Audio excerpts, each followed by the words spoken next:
There's a great article in BuzzFeed by McKay Coppins. Now, he's most known for getting his prediction about Donald Trump dead wrong when he said that there's no way that he's going to run for president. But what's fascinating is he said that after spending a few days with him and basically seeing how big of a joke he is up close and personal.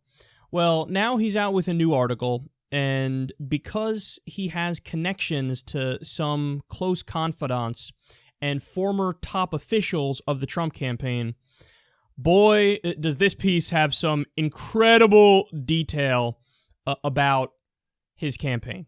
So first of all, he paints an incredibly convincing picture of Donald Trump's life basically being a reaction to constant rejection. And it's this insecurity that feeds his need for the spotlight. And I'm not saying this necessarily as a put down, because I think to some extent, we've all felt that at one point in our life or another point in our life, whether you're in middle school or you're in high school or whatever the case is, and you want to be a cool kid and, you know, you're ostracized, you're not part of that community. And so it's almost like you morph into this little monster who tries to do whatever you can in order to get that recognition that you so yearn for. But I think the difference is when it comes to Donald Trump, most of us grow out of that. Most of us, realize like, oh, what a ridiculous dynamic going on here. Like what? I want to be cool with these people. Why? And then what? Well, Donald Trump, he always wanted to be recognized as like this big shot, the top of the elites. And like one of the stories, for example, that they bring up in the article is when he was at the Wharton School of Business, and I guess everybody in the class had to say what they want to do with their life. And he stood up and said something like, I want to be the king of New York real estate. And then everybody in the class started laughing at him. That had an effect on him. Because he's like seething. I'll show them. They also explain how obviously much later on, in fact, as recently as I think 2011, when he was at the White House Correspondents' Dinner, he got invited there. He thought he was invited as like, oh, it's Donald Trump. He's famous. He's part of this, part of the media and political landscape. And Obama proceeded to rip him a new asshole.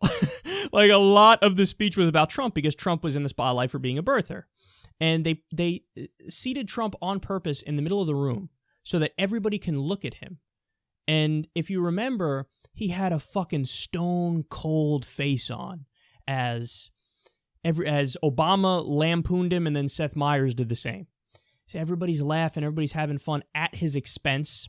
And they describe in the article, he thought he's showing up as some sort of king. In reality, everybody in the room looked at him as the court jester.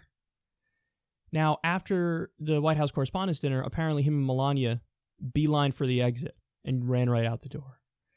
So this is a guy, he doesn't have that thing that humanizes him where, you could laugh at yourself, okay, I'm a little goofy in this way and that way. No, it's like he's just missing that. And he's this deep, insecure hole. And that really helps set the table for what ended up happening in the future here. Now, Donald Trump was teasing a run for a very, very, very long time. For over 2 decades. And it was when it finally ran out that he got press over it that he felt like, I got to show them. I got to do it.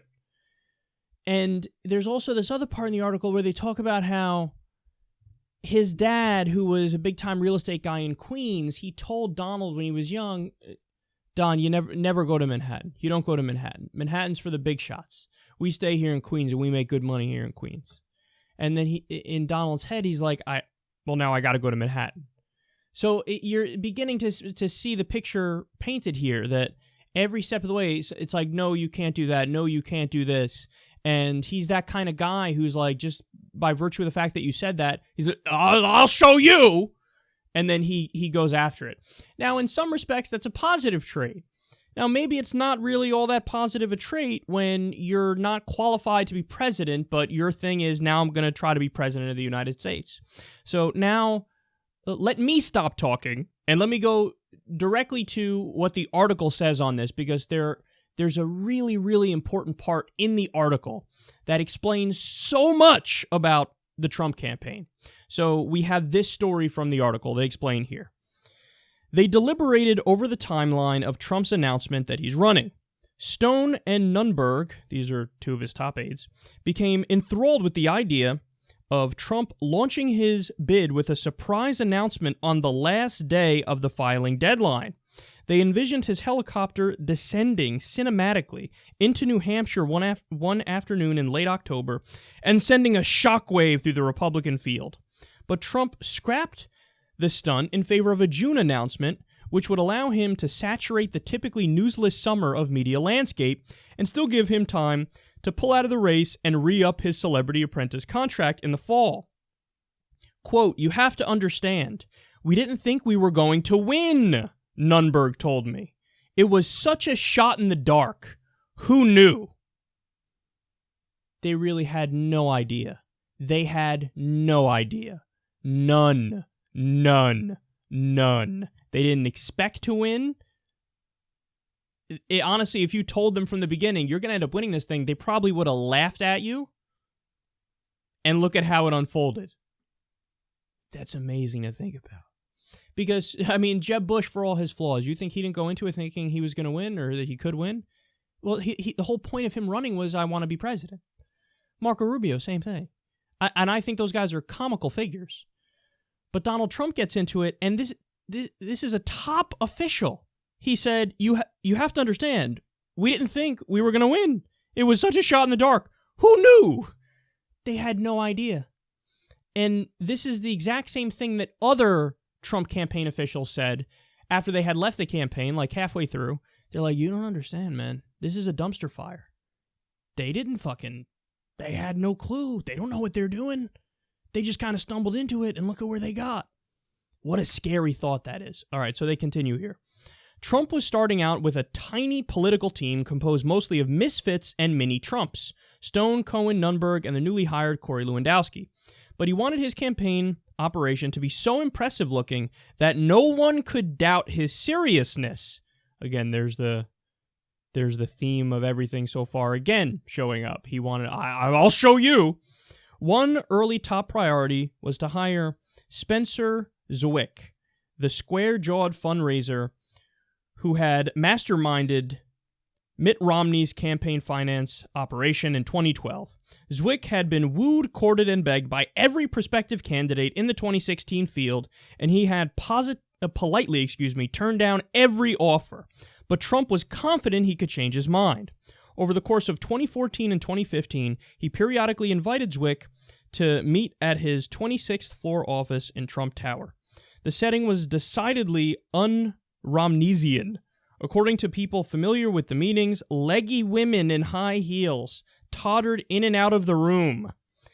In one meeting, Trump emphatically reminded Zwick of his vast fortune.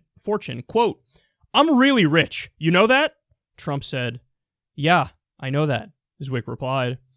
"The people who work for me are really rich too." "Okay." "I can make your business big overnight." Zwick, who co-founded a $700 million private equity firm, was not exactly dazzled. In the world of true-life titans of industry that Zwick ran in, Trump was generally viewed as little more than a TV personality, a performer playing the part of a boardroom chieftain, and not all that convincingly. What's more, Trump seemed to lack even a basic grasp of the political fundraising process, such as the difference between a super PAC and campaign. Wow, that's sad. For a while, Zwick, whose professional life relied on a policy of never burning bridges, found ways to escape from these Trump Tower meetings without flatly rejecting him. But eventually, one day, the master dealmaker went in for the close. Quote, "Can I count on you to come raise money for us?" Trump asked. Put on the spot, Zwick tried to ad-lib a way out. Quote, "I don't know why you're raising money at all," he tried, musing that in 2012 he'd always regretted how much time Romney had spent schmoozing with fat cat donors. Zwick proposed that Trump forget all about raising money for a while and come out really hard and strong with a pledge that he wouldn't waste any time on the campaign trail sucking up to donors. Trump was enthusiastic. That's a great idea! Trump's tirades against the donor puppets will become one of the most compelling elements of his primary campaign message, that of the blue-collar billionaire who couldn't be bought. More to the point, Zwick was off the hook. Nunberg later confessed to me that Trump's principled stand against the corrupt donor class was little more than lucky spin. Quote, the truth is, he would have raised money if he could have. Oh. Of course. Of course. As I read this article, I had that light bulb moment. The aha moment. The, oh, no shit. But when you really get the details of how it unfolded, you can see it perfectly. Trump is trying to be this big-time political player. He's trying to be the ultimate Republican establishment insider. He meets with Mitt Romney's top fundraiser, the bundler who talks to all the rich people and raises money. This guy's the number one guy in Republican fundraising. The guy thinks Trump is an utter clown. But he does this thing. He doesn't want to burn bridges with anybody because you never know in the circles that they run in. Now, there's a big-time $700 million hedge fund guy. So what happens? Trump's like, can I get you to raise money for me? And the guy's like, yeah, How do I get out of this meeting? This guy's a fucking loser. I don't know why you're raising money at all, bro. Bro, what are you talking about? Just take a pledge that you'll not raise any money from fundraisers, from donors, and look at that. Now you're a billionaire of the people. Now you're against the corrupt system. And then the guy runs out the door. Trump's like, yes, tremendous, winning. We'll be winning with that idea. Believe me, believe me. And then it worked. And then it fucking worked. Oh my God. Because you know what it is, man? I was going nuts over this last night. The system in the U.S. has become so corrupt, so immensely, gargantuanly, if that's a word, corrupt, that all it took was an entertaining person to come along and say, I'm against the corruption. And the whole system comes crumbling down. So even if we avoid a Trump presidency this time, there's going to be another Trump. Because the establishment, they're not going to address the concerns of the people and the root causes that led to the rise of somebody like Trump. They're not going to address the income inequality. They're not going to address how people feel like they're hopeless and they can't climb up the ladder of opportunity. They're not going to address that. So you open up the door for a populist demagogue to come in who obviously doesn't mean any of it, but people are so sick of the establishment that they're like, he said he's against the corruption. He said he's for us. He said he's against the corruption. He's not going to be a puppet to the donors.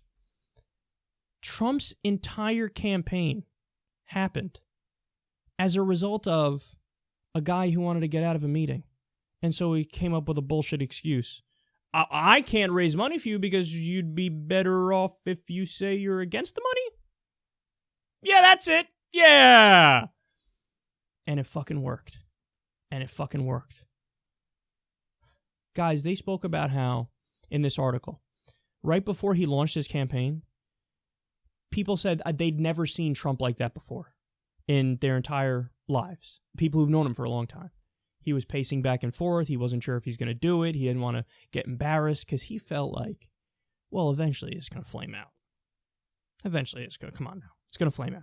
I mean, when they launched the campaign, we covered the stories at the time.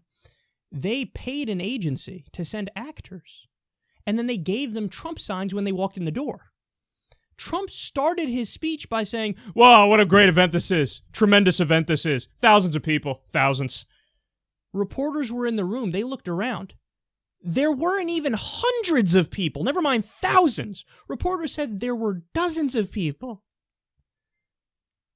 The guy's an utter buffoon. But he felt like he had to do it because he wasn't getting the spotlight anymore. That deep, dark hole in his soul that he's been trying to fill since he was a kid, trying to get recognized.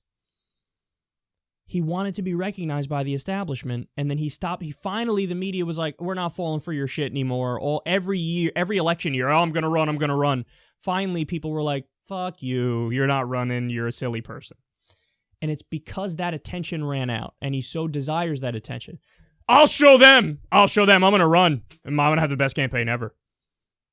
And then as a result of his constant and perpetual rejection from the people he wants recognition from the most, the establishment, he stumbled into the right strategy of, I don't take money, I'm not a puppet.